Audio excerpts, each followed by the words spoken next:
Welcome back to our continuing coverage of the 2015 Worlds quarterfinals. As you see, Shox making some high fives with the crowds.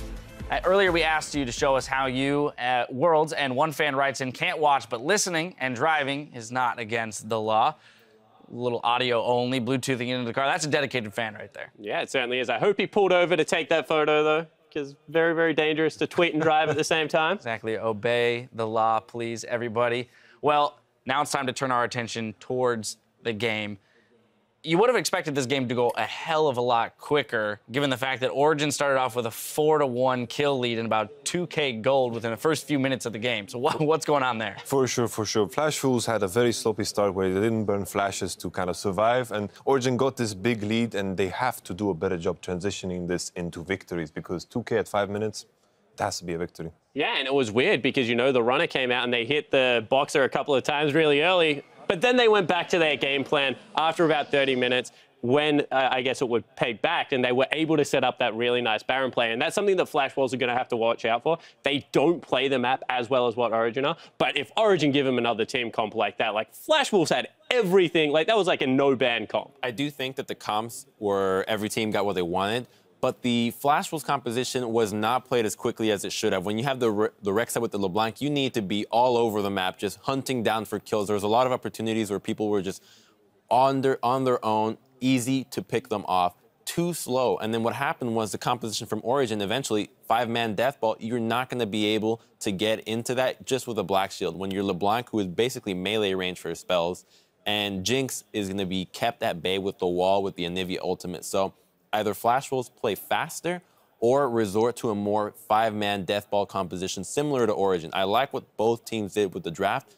Step it up, guys, a little faster. I think they wanted to play faster. Like, I completely understand with what you're saying, but I actually don't blame Maple for this because Karsa had to go bottom lane because he's bottom lane fed, and then he goes bottom lane. They get double TP'd on, so Maple's like, I can't even kill my mid laner. He's not in the lane. What am I going to do? I'll just kill Amazing. So he actually executed well. It was just Karsa wasn't able to help him out and go to the same lane. I think the first step is to make sure the bottom lane does not die in 2v2s for no reason.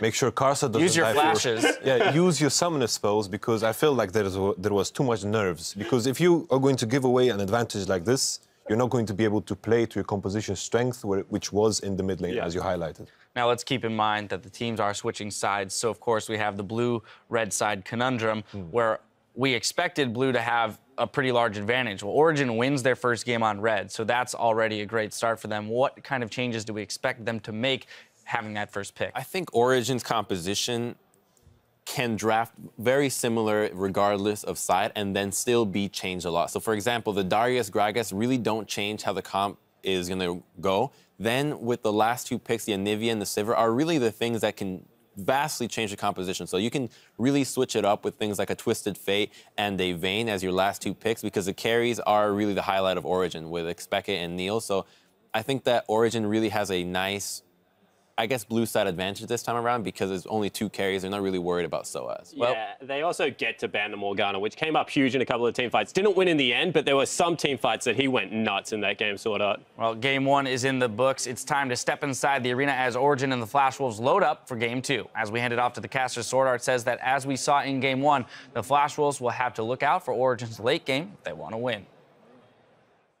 我觉得我们队伍的特点就是我们在前期是一支比较激进的队伍，所以我们常常可以在前期拿到一些蛮好的优势。然后 OG 这个队伍，他们最厉害的地方就是在他们一些中后期的团队的扣上面，还有他们有带双 TP 这个战术，所以他们在后期的转线上面会有更好的去调配。所以我们要在如果游戏进行到后期的时候，我们要去克服。